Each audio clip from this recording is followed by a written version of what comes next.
वंदे मातरम साथियों, आज का ये इम्पोर्टेंट वीडियो उन साथियों जो जनगणना 2027 में कार्य कर रहे हैं प्रगणक या सुपरवाइजर के रूप में, उनके लिए बहुत ही महत्वपूर्ण है।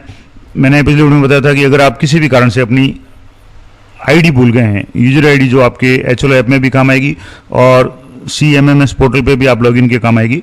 तो ऐसी स्थिति में अगर आपकी आईडी जो मैसेज ग्रुप में आपके चार्ज अधिकारी द्वारा आपको दी गई थी, किसी भी कारण से मोबाइल में गड़बड़ हो गई, आपकी मैसेज डिलीट हो गया, कैसे भी हो गया, अब आपको आईडी पता नहीं है, तो आप यहाँ मैंने आपको बताया था कि फॉरगेट यूजर आईडी जाकर के आप आईडी है वो फॉरगेट कर वापस आईडी प्राप्त कर सकते हैं। मैंने पूरा प्रोसेस लाइव बताया था, आपके मोबाइल नंबर से OTP से ये कर सकते हैं। अब मान लो आपको आईडी पता है, आपने आईडी पता कर ली, उसके बाद में आपके पासवर्ड भूल गए, तो पासवर्ड रिसेट कैसे करेंगे? तो उसके लिए यहाँ से आपको सबसे पहले ऑप्शन है वो आपको यहाँ आईडी है आपको एंटर करनी है। तो आपकी जो भी आईडी है वो आपको यहाँ एंटर करनी है और कैप्चा एंटर करना है। कैप्चा में आप स्मॉल लेटर कैपिटल लेटर का आप जरूर ध्यान रखें। यहाँ से जैसे जो भी आपके स्मॉल लेटर कैपिटल लेटर का इशू है तो वो आप जरूर देखें।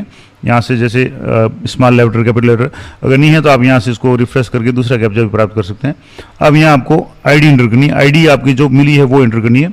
और अगर आपको पता नहीं है तो आप फॉरगेट जा करके फॉरगेट यूजर आईडी जा करके आईडी है वो दोबारा मोबाइल में आपके मैसेज ग्रुप में आ जाएगी। वो मैंने पिछले वीडियो में बता रखा है, जरूरत हो तो वो वीडियो देखें। अब मैं आईडी एंटर करके आप बताता हूँ कि पासवर्ड कैसे रीसेट करेंगे।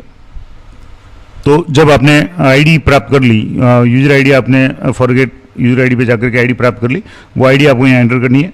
अब यहाँ आपके आईडी में या तो ST आएगा या SV आएगा। अगर आप सुपरवाइजर हैं तो ST का मतलब सुपरवाइजर इन टाउन, SV है तो इसका मतलब सुपरवाइजर इन विलेज यानी ग्रामीण क्षेत्र में। अगर आपके ET आ रहा है इसका मतलब इन्यूमरेटर है, आप प्रगणक हैं टाउन में, और EV आ रहा है इसका मतलब इन्यूमरेटर है इस विलेज में। इस तरीके से आपकी आईडी से भी पता चल जाएगा कि आप ग्रामीण क्षेत्र में काम कर रहे हैं या शहरी क्षेत्र में। तो एक तो ये हो गया। अब इसके बाद में आपको यहाँ प्रोसीड एंड वेरीफाई पे आपको वेरीफाई एंड प्रोसीड पे क्लिक करना है। तो ये कैप्चा बार बार आपकी इनवैलिड आएगा, तो एक दो बार कैप्चा एंटर करके आप देखें, फिर मैं बताता हूँ। अब आपने दोबारा कैप्चा एंटर किया तो कैप्चा सही आ गया तो आपकी सीधा OTP सेंड OTP का ऑप्शन आ गया। अब आपके OTP है वो आपके मोबाइल में आएगा। तो यहाँ से जैसे मैंने OTP एंटर किया, ये OTP आ गया। जैसे अभी जैसे जो OTP लेटेस्ट जो OTP प्राप्त हुआ वो आपको करना है। तो यहाँ से जैसे OTP आया है 9381748174, ये OTP है, आपको वेरीफाई OTP पे क्लिक करना है। अब आपको पासवर्ड है वो आपको इंटर पासवर्ड के लिए कहेगा, या अब मान लो जैसे आपके पासवर्ड फॉरगेट हो गए, अभी तो जैसे पासवर्ड है तब तो आप इसको लॉगिन करेंगे, लेकिन अब पासवर्ड फॉरगेट हो गए तो आपको यहाँ फॉरगेट पासवर्ड पे जाकर के क्लिक करना है।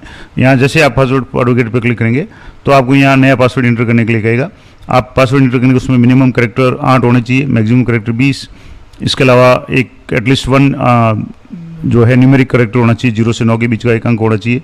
इसके बाद में आपको A से Z के बीच में कोई भी लोअर केस यानी स्मॉल लेटर में होना चाहिए, एक कैपिटल लेटर होना चाहिए, और एक लिस्ट एक है वो स्पेशल कैरेक्टर @ $H वगैरह कोई भी निशान है। इस तरीके से आपको यहाँ से नया पासवर्ड है वो सेट करना है। जैसे आप नया पासवर्ड सेट करेंगे आपका पासवर्ड है वो रीसेट हो जाएगा। तो इस तरीके से मैंने आपको बता दिया कि आप अगर एचएलओ ऐप की आईडी और पासवर्ड फॉरगेट हो गए हैं, अब जो काम आप कर रहे हैं census.gov.in इस साइट पे आप काम कर रहे हैं, लेकिन ये जो आईडी पासवर्ड है ये आप इस साइट पे लॉगिन के भी काम आएंगे और आपके एचएलओ ऐप में भी काम आएंगे। तो इस तरीके से आपको अगर एचएलओ ऐप में समस्या आ रही है आईडी पासवर्ड की, तो आप मैंने दोनों प्रोसेस बता दिए। आईडी फॉरगेट कैसे करेंगे यानी नई आईडी आप कैसे प्राप्त करेंगे, आईडी जो आप भूल गए वो, और पासवर्ड आप रीसेट कैसे करेंगे। तो अब आपने यहाँ से जैसे जो भी पासवर्ड आपने रीसेट किया या आप एंटर करेंगे वो पासवर्ड आपके कन्फर्म हो जाएगा। न्यू पासवर्ड आपको एक बार एंटर करना है, उसके बाद में कन्फर्म करना है और वो सेव हो जाएगा, तो नया पासवर्ड आपके सेट हो जाएगा। तो इस तरीके से CMMS पोर्टल पे आप अपना आईडी पासवर्ड कैसे सेट करेंगे और वो आईडी पासवर्ड आपके एचएलओ ऐप में भी काम आएंगे। तो ये थी संपूर्ण जानकारी। आशा करता हूँ इस सारी जानकारी आप लोगों को उपयोगी रहेगी। जानकारी अच्छी लगे तो वीडियो को लाइक करें, शेयर करें। मिलते हैं नेक्स्ट वीडियो में, तब तक जय हिंद, जय भारत।